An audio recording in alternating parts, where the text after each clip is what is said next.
Okay, we power. Have you taken the oath, please? Okay, we power. Could you introduce yourself to the committee, please? We are still live on television, so please. I am Engineer Kowedu Akosam, the acting CEO of Power Authority. My name is Eric Sam. I'm the finance director. My name is Franklin Nana Adai, head of legal. I am Harrison Kweku Edifo, Deputy Director of Finance. My name is Victoria Tabika, Head of Internal Audit.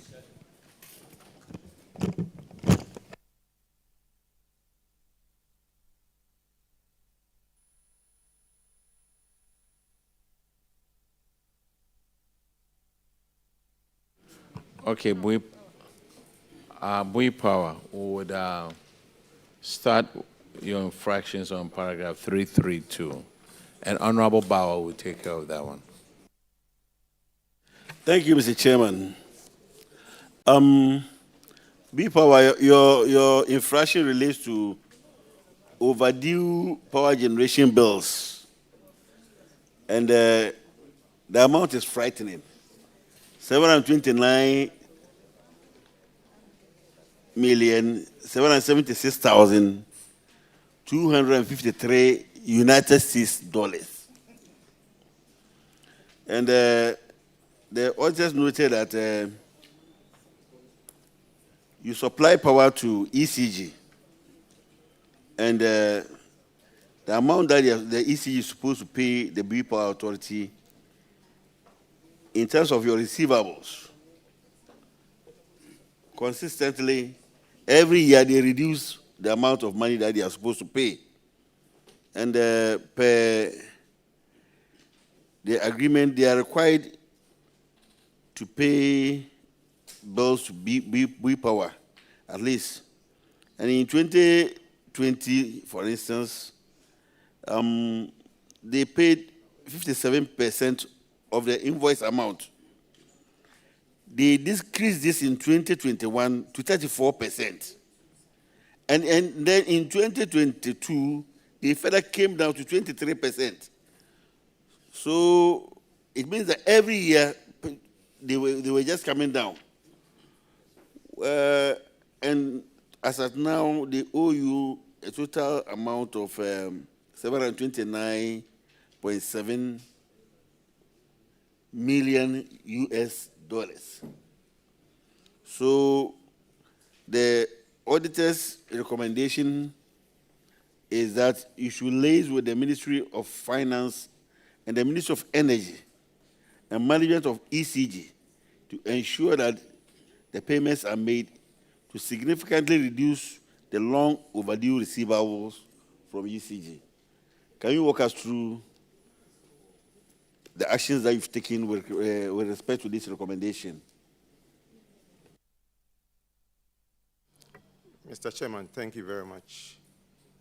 Consistently, we've been engaging the Ministry of Energy and the Ministry of Finance, and also the cash waterfall mechanism team, those responsible for the cash waterfall mechanism. But as has been explained today, sometimes as an organization, you have little control over this. But the good news is that as we speak, cash waterfall collection has improved, such that this year we are recording an average of about 53%. So that is the situation today. So we hope that the economy will be good and we will keep receiving better receipts from ECG. So that's where we are. Thank you. I keep wondering, ECG, they've left the seat. They should have been here to answer this question. I mean, because if per the cash waterfall mechanism, you are supposed, at least there's an arrangement that at least you are supposed to pay a certain percentage. And consistently every year you come down. Meanwhile, you are selling the power. So it's a problem. So for now,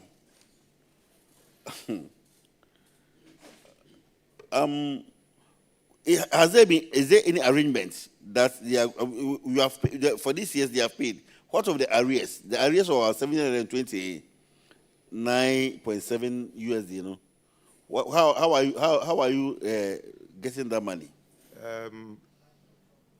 I think somewhere last year, an arrangement was made for the Ministry of Finance to pay for certain projects we undertook.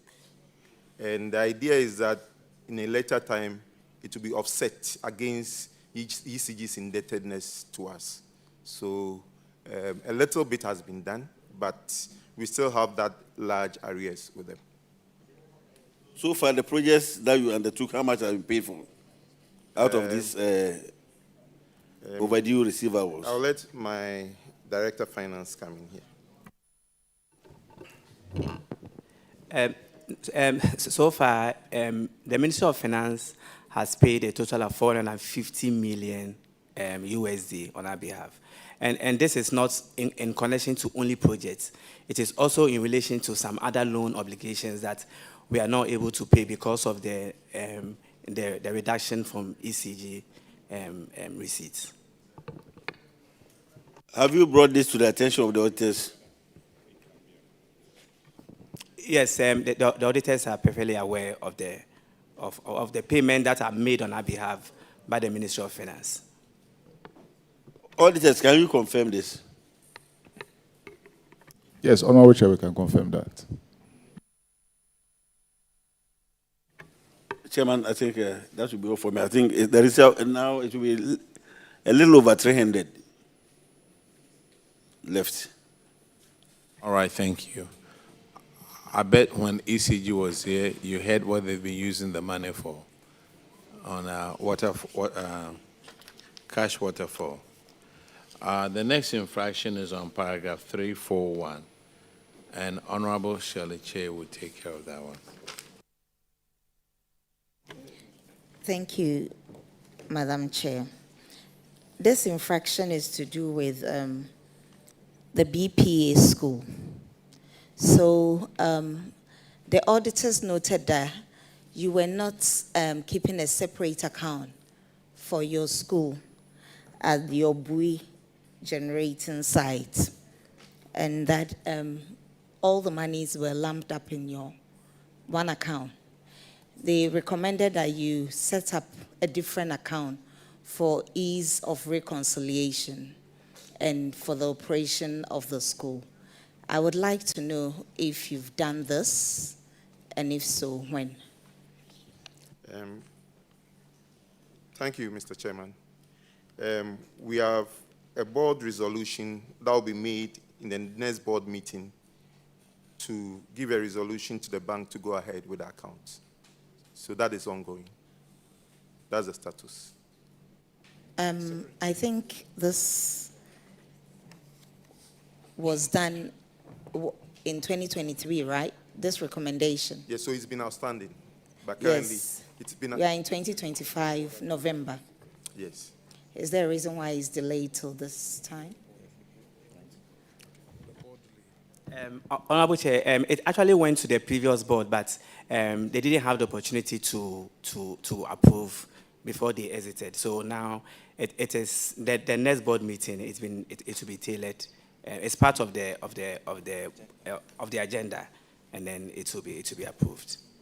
So, Mr. Chair, Yes. I would like to leave it in your hands as to the timelines you would give them to report back to the committee on the progress of this. Thank you. Thank you. What you said was you were going to get permission from the board to open the account. Is that what you said? Yes, previously, yes. So you haven't opened the account? That account has not been opened. But the new board, there's a resolution going to the new board to open the account. What kind of resolution? Now, do you know they have to go to Control and Accountant General? Through Ministry of Finance. They get the account opened.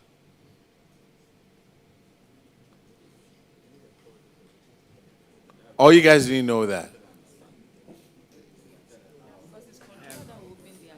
Honorable Chair, the bank is saying that they need a board resolution before they can open the account. It's controller and accountant general who open the account for you.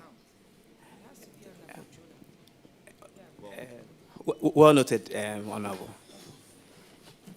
Because you can't just go and open the account. Otherwise, you open the account in your own name. But you need to go to control and accountant general. Because if the board gives you permission, you still can't set it up. Auditors will get you for it. Because you have to go through control and accountant general. Okay, let me reserve my comment. The next one is on... the next infraction is on paragraph 346. Penalty on default of buyer's credit loan of $846,785 US. We recommended that management should ensure funds are made available through budget allocation to honor the authority's loan obligations. Management response was management will continue to engage with the Ministry of Finance on this matter to ensure the outstanding loan obligations are settled. What has happened to this payment? We still have outstanding obligations to be settled, and currently the loan is being restructured by the Ministry of Finance.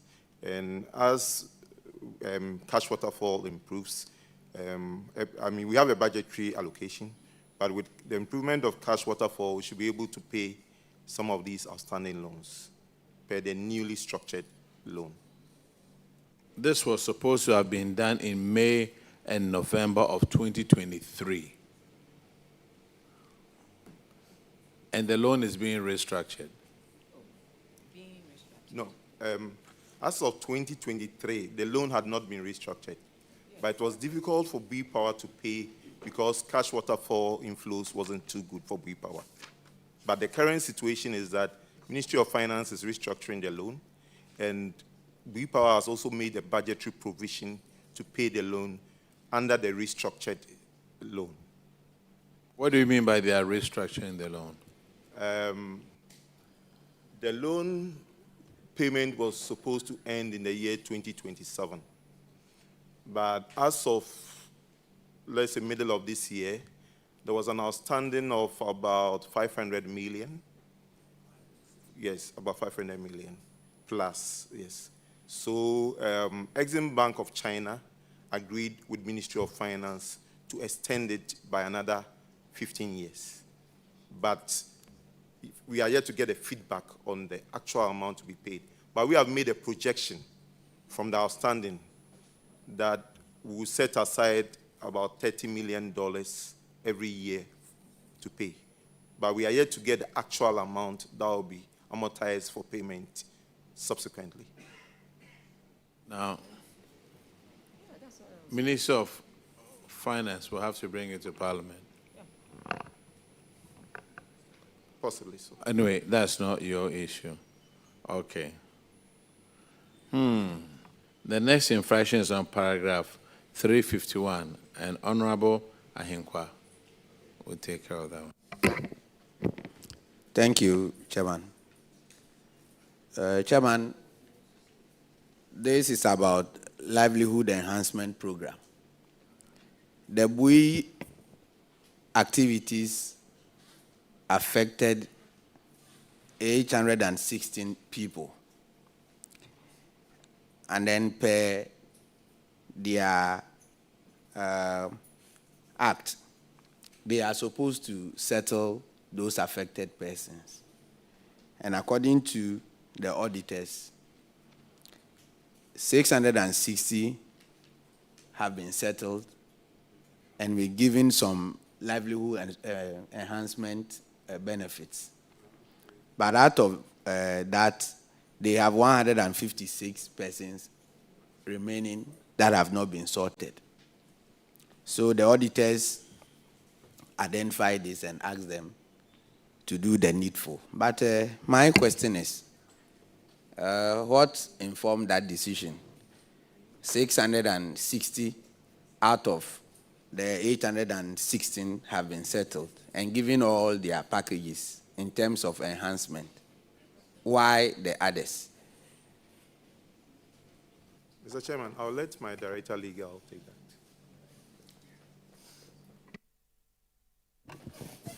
Mr. Chairman, this is a process. So it's a livelihood enhancement program. So it's a process that we are rolling out.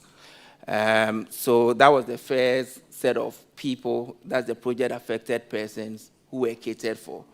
Just quite recently, we have rolled out another package. And we believe that, with time, we'll be able to cater for all the project affected persons under the LEAP program. Have you faced some kind of agitations from those that have not been given? Mr. Chairman, not really. We have a very strong community relations team that continuously interface with these project-affected persons so that immediately there are any issues, they are able to bring it to the attention of management for resolution. But in terms of settlement, they've all been settled. Mr. Chairman, very, very well so. They've all been settled. Then I think you have to speed up whatever that you are doing so that they will also have their share and then stay peacefully. Because relocating somebody from his comfort zone, no matter how dilapidated the structure he's inhabiting is, he feels comfortable. Once you move the person, it brings some kind of inconvenience and whatever. So I'll plead with you to speed up your actions so that they can also be sorted. Okay? Thank you. Sir, when it comes to livelihood enhancement or people who have been displaced, that 156 people who are quiet, don't take them for granted. Because when they've seen other people get their packages and they haven't gotten theirs, I still pray that they'll have some patience, but don't take them for granted. Hurry up and give them what they have to get. I know what I'm talking about. Thank you. Thank you, Mr. Chairman. Yes, madam. We are there now. Okay, Honorable Minister, we are done with We Power. Is Valco Trust Fund around? Any other people? Valco Trust Fund is here. Okay, so then they should come then.